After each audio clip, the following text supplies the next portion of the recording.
संगम नगरी प्रयागराज में चुनाव प्रचार अपने शबाब पर है। मेयर पद के जो उम्मीदवार हैं उन्होंने प्रचार में अपनी पूरी ताकत झोंक दी है और इस वक्त हमारे साथ हैं कांग्रेस पार्टी के उम्मीदवार प्रभाशंकर मिश्र। ये Allahabad high court bar association में पदाधिकारी रह चुके हैं, ब्राह्मण समाज में खासी पैठ रखते हैं और इन दिनों ज़बरदस्त तरीके से प्रचार कर रहे हैं। बताइए किस तरीके से आपका चुनाव चल रहा है? चुनाव हम लोगों का बहुत अच्छा चल रहा है और लगभग हम चुनाव जीत चुके हैं। आपको इसलिए बता दे रहे हैं कि आप मीडिया वाले हैं। जब प्रदेश सरकार का उप मुख्यमंत्री 3 दिन इलाहाबाद उच्च न्यायालय के अधिवक्ता, जिला न्यायालय के अधिवक्ता, बोर्ड ऑफ रेवेन्यू के अधिवक्ता, डीआरटी के अधिवक्ता, सारे अधिवक्ता सड़क पे प्रभाशंकर मिश्रा के साथ इस कदर से दिख रहे हैं कि मिनी चीफ मिनिस्टर आके 3 दिन यहाँ पे विश्राम करे और वो मात्र 250 अधिवक्ताओं को अपने गैदरिंग कर पाए, तो हम चुनाव तो उसी दिन जीत गए जिस दिन ये घटना। आप दावा कर रहे हैं कि आप चुनाव जीत गए, ये विश्वास है या ये अतिविश्वास है? अधिवक्ताओं का हुजूम, जो कि प्रयागराज अधिवक्ताओं का शहर है। हमारा 50,000 अधिवक्ता 2 लाख वोट का स्वयं मालिक है, एक घर में 4 वोट। लेकिन एक तरफ भारतीय जनता पार्टी है, एक तरफ समाजवादी पार्टी है जिसके पास बेस वोट है। कहा जाता है कांग्रेस पार्टी के पास बेस वोट नहीं है, कैसे लड़ेंगे? मैंने बताया तो कि ये 50,000 अधिवक्ता कांग्रेस पार्टी के मेयर के साथ, निर्दलीय हम नहीं लड़ रहे हैं, कांग्रेस पार्टी के उम्मीदवार हैं। तो ये 50,000 अधिवक्ता कांग्रेस पार्टी के मेयर के साथ जब जुड़ गया तो हम 2 लाख बेस वोट से चुनाव लड़ रहे हैं और सपा भाजपा के पास 50,000 से ज़्यादा बेस वोट है ही नहीं, तो 1.5 लाख की कमी वो कैसे पूरा करेंगे? क्या मुद्दे हैं, क्यों आपको लोग वोट करें जो प्रयागराज के नागरिक हैं, बुद्धिजीवी लोग यहाँ के कहे जाते हैं? अधिवक्ता समाज का बुद्धिजीवी कौम है और अधिवक्ता समाज को आईना दिखाने का कार्य करता है। तो जितने भी प्रत्याशी हैं, अगर प्रभाशंकर मिश्रा से ज़्यादा योग्य हो, जनता देखेगी नहीं। योग्यता के पैमाने पे प्रभाशंकर मिश्रा से ज़्यादा सामाजिकता के रूप में दिखी हो, इसको भी जनता देखेगी। प्रभाशंकर मिश्रा से ज़्यादा गरीबों की सेवा किया हो, इसको भी जनता देखेगी। प्रभाशंकर मिश्रा से ज़्यादा पीड़ितों की मदद किया हो, इसको भी जनता देखेगी। और जो व्यक्ति इलाहाबाद उच्च न्यायालय का 2 बार महासचिव रह चुका हो, बुद्धिजीवियों का, जिसके मैं केसरीनाथ त्रिपाठी का भी महासचिव रहा हूँ, विजय बहादुर सांसद का भी महासचिव रहा हूँ, 100 जजों का भी महासचिव। तो जो व्यक्ति बुद्धिजीवियों की राजनीति करके आया हो, योग्यता के पैमाने पे अगर बीजेपी और आपका कहना है कि शैक्षिक योग्यता सबसे ज़्यादा होना वो आपके लिए प्लस पॉइंट है? शैक्षिक योग्यता के साथ साथ सामाजिक योग्यता, पीड़ितों को न्याय दिलाने की योग्यता, सड़क पे अपने शहरियों के लिए कार्य कराने की योग्यता के कई पैमाने होते हैं।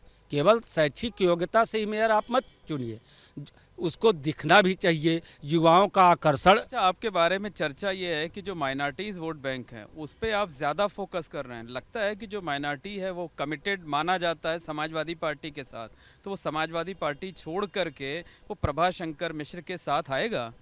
देखिए, एलिगेशन लगाना बहुत अच्छी बात होती है।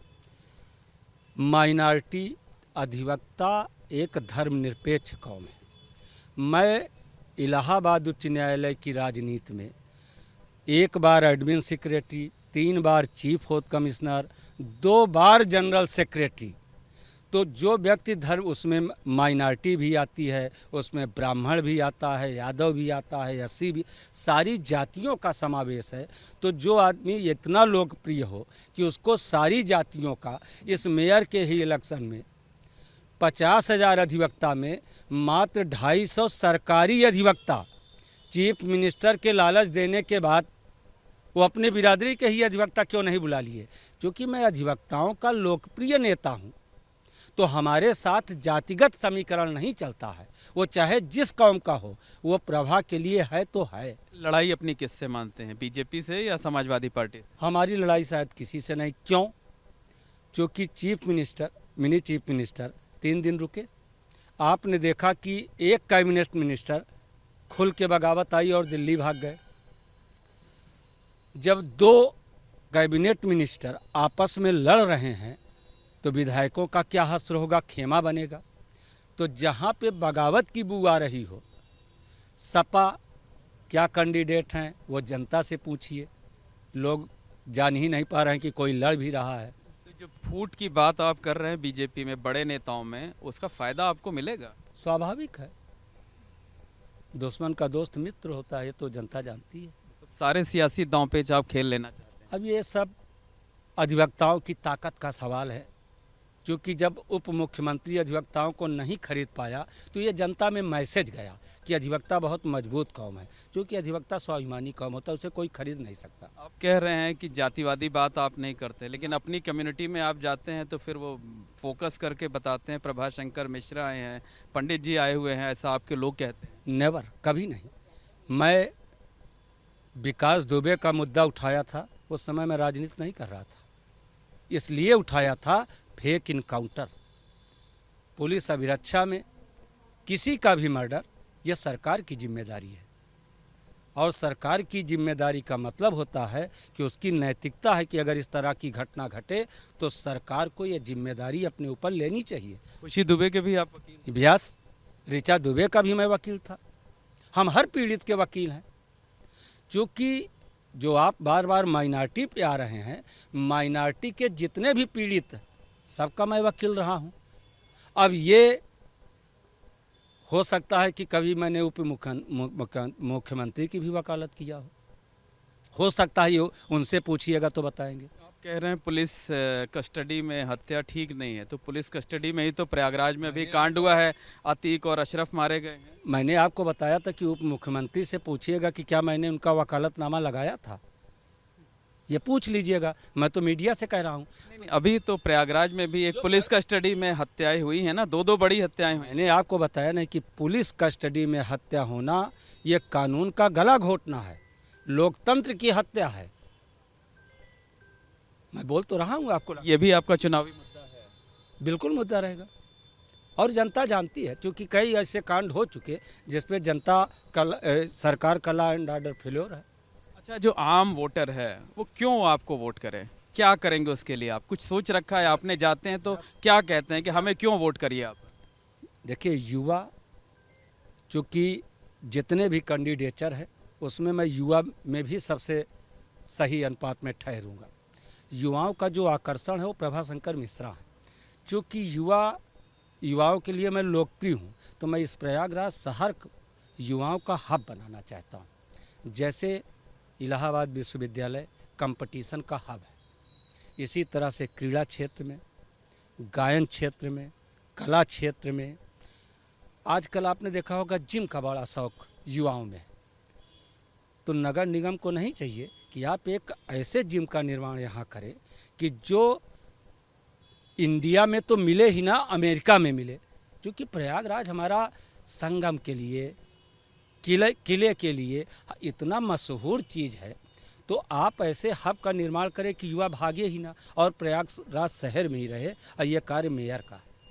कुछ ऐसा सोच रखा आपने, कोई एक दो बड़ी चीज़ें कि अगर आप मेयर चुन लिए जाते हैं तो इस शहर के लिए क्या करेंगे?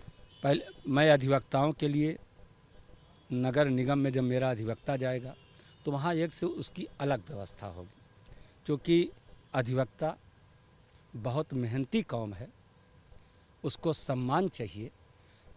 जो बुद्धिजीवी जाएगा, जो आप कह लीजिए 70 साल के ऊपर का वृद्ध, अगर 3 लोगों के लिए मैं ऐसी व्यवस्था नगर निगम में करूंगा कि उनको लगे कि मैं नगर निगम में आया हूं। जैसे जो बुनियादी ज़रूरतें हैं, जैसे प्रयागराज को स्मार्ट सिटी तो कह दिया गया, लेकिन वो सुविधाएं नज़र नहीं आती। मैं उस पर आ रहा हूं।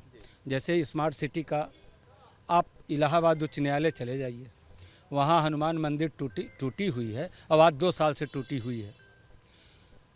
चूँकि स्मार्ट सिटी का नाम देने के बाद जो इसके पहले डीएम थे, हम इलाहाबाद की जनता उनका शुक्रगुजार है कि उस आदमी ने स्मार्ट सिटी का बहुत कार्य किया।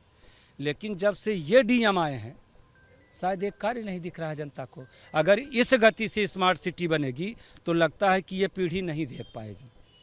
तो मैं आऊँगा तो इस पर विशेष जोर दूंगा कि ये जल्दी से जल्दी। अच्छा, पार्टी के कुछ बड़े नेता भी आएंगे आपके चुनाव प्रचार? अब ये पार्टी के नेताओं का कार्य है, मेरा कार्य नहीं है।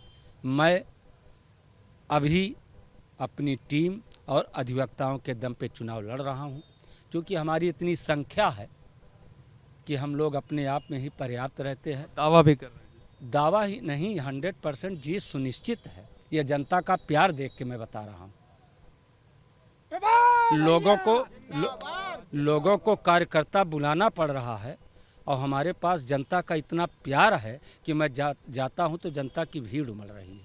बिल्कुल, ये हैं प्रभाशंकर मिश्र, कांग्रेस के उम्मीदवार, जिनका साफ तौर पर कहना है कि लोगों का जो प्यार, जो स्नेह इनको मिल रहा है, उससे ये अपनी जीत सुनिश्चित मान रहे हैं। और इनका ये भी कहना है कि इनकी लड़ाई किसी से नहीं है, सबसे ज़्यादा योग्य, सबसे ज़्यादा शिक्षित हैं और अधिवक्ताओं का जो बेस वोट है वो इनके साथ है। इसी वजह से इनकी जीत सुनिश्चित है। इस तरीके के दावे इनकी तरफ से किए जा रहे हैं। कैमरामैन अनुराग द्विवेदी के साथ मोहम्मद मोइन, एबीपी गंगा, प्रयागराज।